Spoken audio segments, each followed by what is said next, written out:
Assalamualaikum warahmatullahi wabarakatuh. Pada kesempatan kali ini, saya Indah Putri Aulia selaku moderator dari kelompok 4 akan menyampaikan, presentasi kami mengenai aplikasi diagram fasa pada bidang pangan. Nah, kelompok 4 ini terdiri dari, Abdul Rohim, yang kedua ada Alik Akbar Rasanjani, yang ketiga ada Deki Andika, yang keempat ada saya sendiri, yaitu Indah Putri Aulia, yang kelima ada Irsyad Al-Habib, dan yang keenam ada Muhammad Ramadan Habibi. Next.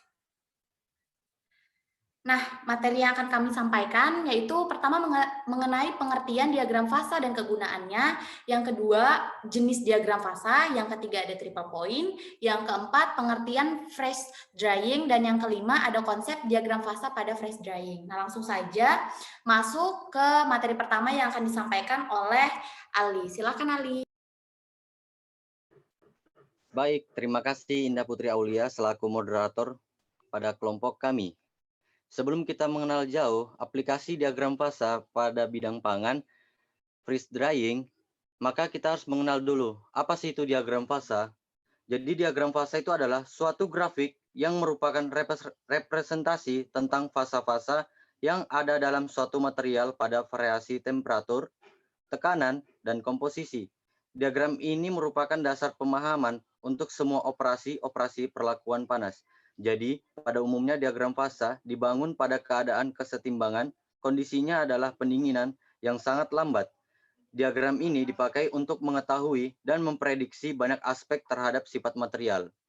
Adapun kegunaan diagram fasa, yaitu diagram fasa digunakan untuk memudahkan memilih temperatur pemanasan yang sesuai untuk setiap proses perlakuan panas, baik proses anil, normalizing, maupun proses pengerasan. Adapun informasi penting yang kita dapat peroleh dalam diagram fasa, yaitu yang pertama, memperlihatkan fasa-fasa yang terjadi pada perbedaan komposisi dan temperatur di bawah kondisi pendinginan yang sangat lambat. Yang kedua, mengindikasikan kesetimbangan kelarutan pada satu unsur atau senyawa pada unsur lain. Yang ketiga, mengindikasikan pengaruh temperatur di mana suatu paduan di bawah kondisi kesetimbangan mulai membeku dan pada rentang temperatur tertentu pembukuan terjadi. Dan yang terakhir yaitu keempat, mengindikasikan temperatur cair.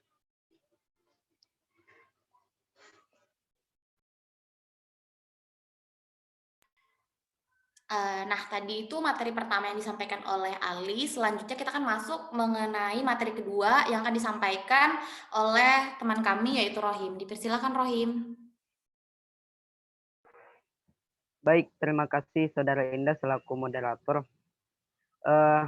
Setelah mengenai penjelasan yang tadi mengenai pengertian dari diagram fasa sendiri, sistem diagram fasa ini terbagi menjadi beberapa jenis, yaitu yang pertama ialah sistem diagram fasa satu komponen atau biasa disebut unary fasa diagram. Sesuai dengan namanya, sistem diagram ini hanya memiliki satu komponen saja. Dan juga diagram ini menggambarkan keadaan sistem, yaitu komponen dan fasa yang dinyatakan dalam dua dimensi. Bisa kita lihat pada gambar di samping, dalam diagram ini tergambar sifat-sifat zat seperti titik didih, titik leleh, titik triple atau triple point. Baik, yang kedua ialah sistem diagram fasa dua komponen atau binary fasa diagram, di mana sesuai namanya juga sistem diagram fasa ini terdiri dari dua komponen. Kemudian sistem diagram fasa dua komponen ini menggambarkan fungsi komposisi terhadap tekanan atau komposisi terhadap suhu. Dan juga sistem dua komponen dapat berupa campuran dari fasa cair, berupa fasa cair gas, cair-cair, padat cair, ataupun padat-padat.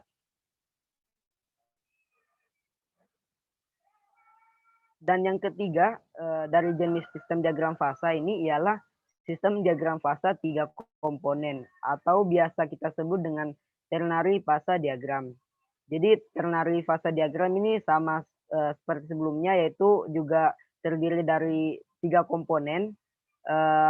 Yang umumnya tiga komponen tersebut ialah sistem cair, cair-cair.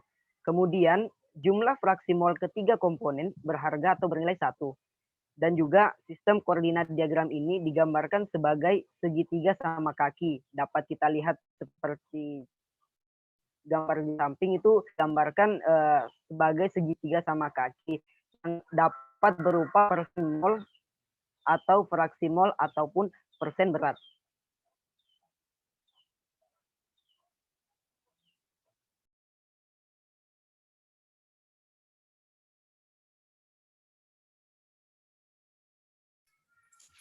Baik, selanjutnya materi ketiga yang akan saya sampaikan, saya sendiri yang akan menyampaikannya, di mana itu mengenai triple point. Nah, triple point atau titik triple itu merupakan titik di mana fase padat, cair, dan gas itu berada dalam kesetimbangan dinamik antara temperatur dan tekanan. Nah, pada triple point terbagi menjadi 3 proses yang terjadi. Yang pertama ada proses evaporasi ke kondensasi, yang kedua ada proses pencairan ke pembekuan, dan yang ketiga itu ada proses sublimasi ke desublimasi secara simultan atau secara bersamaan. Nah, kondisi ini tuh terjadi pada tekanan 0,61 kilopascal dan suhu 0,010 derajat Celcius. Nah, fungsi dari triple point ini sendiri itu untuk mendefinisikan Kelvin, di mana Kelvin itu merupakan satuan dasar bagi suhu termodinamika dalam sistem satuan internasional. Nah, pada triple point air, adapun pada triple point air itu, angka yang diberikan untuk suhu triple point air adalah definisi eksak dan bukanlah hasil pengukuran. Next. Nah, kali ini ada tabel triple point dari beberapa zat. Saya akan mengambil contoh mengenai oksigen atau O2.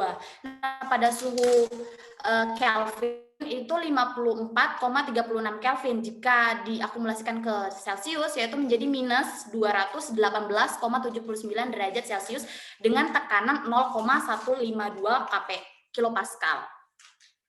Next. Selanjutnya pada materi keempat akan disampaikan oleh teman saya, yaitu Deki. Kepada Deki dipersilahkan. Baik, terima kasih atas waktunya Saudari Indah atas kesempatannya. Baik, selanjutnya yaitu pengertian freeze drying. Freeze drying atau pengeringan beku yaitu salah satu metode pengeringan terbaik untuk pengawetan bahan makanan. Selain menjadi salah satu solusi untuk teknologi pasca panen, freeze drying juga mampu meningkatkan nilai jual suatu produk. Pada penelitian ini, tujuannya untuk mengembangkan pengeringan beku yang menggunakan sistem pemanasan dengan memanfaatkan panas kondensor. Pengeringan beku atau freeze drying tanpa memanfaatkan panas kondensor atau tanpa proses secondary drying. Untuk waktunya yaitu selama 24 jam.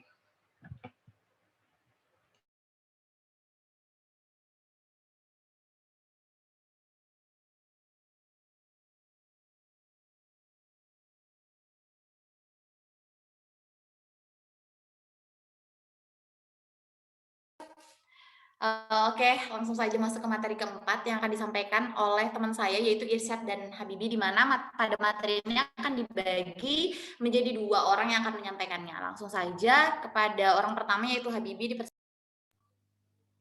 Baik, sebelumnya saya berterima kasih kepada moderator. Jadi di sini saya akan menjelaskan prinsip kerja pada freeze drying. Jadi sebagaimana kita telah mengetahui pengertian dari freeze drying sendiri, sekarang bagaimana sih prinsip kerja dari freeze drying tersebut? Sesuai dengan namanya, prinsip kerja dari teknologi pengeringan beku atau freeze drying ini dimulai dengan proses pembekuan pangan, kemudian dilanjutkan dengan pengeringan, yang dimana pada proses pengeringan itu yaitu untuk mengeluarkan atau memisahkan hampir sebagian besar air dalam bahan yang terjadi melalui mekanisme sublimasi.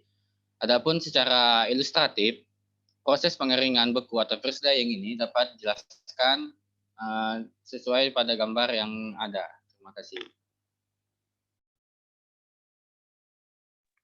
Ya, selanjutnya terlebih dahulu saya mengucapkan terima kasih kepada moderator Saudari Indah Putri Aulia, dan saya akan melanjutkan penjelasan dari Saudara Habibi, yaitu pada prinsip kerja pada freeze drying. Next.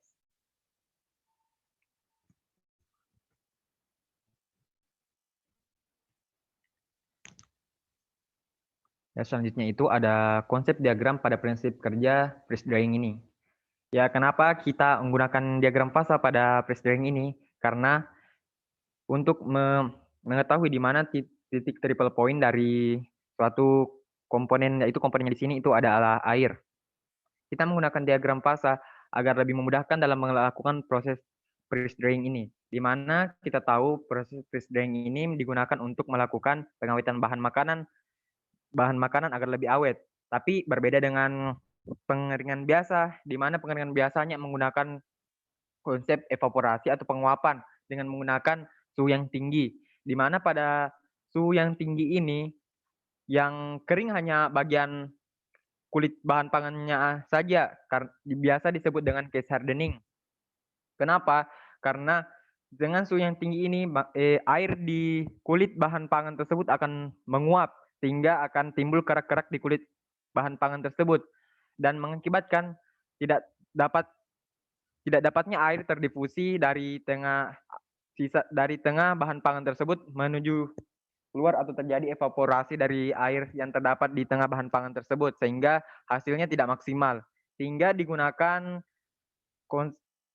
pengeringan beku atau freeze drying ini, di mana pada freeze drying ini air dibekukan terlebih dahulu kemudian diuapkan, di mana terjadi proses sublimasi, sehingga digunakanlah diagram fasa untuk menjadi acuan dari proses freeze drying ini.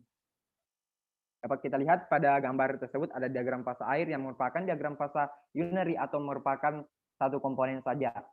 Dari gambar tersebut bisa diketahui bahwa dengan mengendalikan kondisi tekanan P atau suhu, air dapat berbentuk gas, uap, atau padatan. Ya, ini disebut triple point dan dijelaskan oleh saudari Indah tadi. Triple point pada gambar tersebut berada pada titik bulatan hitam pada gambar A, yang merupakan titik potong antara 3 fasa, yaitu fasa air, gas, dan padat. Selanjutnya itu pada kondisi tertentu, yaitu pada tekanan 610,5 Pascal dan suhu 0 derajat Celcius, air akan berada pada kondisi keseimbangan yang disebut dengan triple point, yaitu suhunya sekitar 610 Pascal dan suhunya 0 derajat Celcius atau suhu beku lah pada air. Ya, jadi pada konsep diagram ini freeze drying dilakukan dengan cara membekukan terlebih dahulu bahan pangan tersebut di bawah suhu 0 derajat Celcius. Kemudian tekanannya diturunkan di bawah tekanan triple point tadi, yaitu 610 Pascal. Lalu selanjutnya akan dilakukan penaikan suhu lagi, tapi tanpa dilakukan penaikan tekanan lagi, sehingga air tidak akan melewati fase cair terlebih dahulu kemudian ke fase uap, dan sehingga pada air di sini akan langsung ke fase uap dari fase padat yang disebut sublimasi, sehingga air yang dihilangkan akan lebih maksimal dibandingkan pengeringan biasa yang airnya masih ada tersimpan di dalam bahan pangan tersebut atau di tengah-tengah bahan pangan tersebut, karena terhalangnya difusi dari kerak-kerak yang timbul dari pengeringan biasa melalui proses evaporasi. Sekian dari saya kembalikan kepada moderator.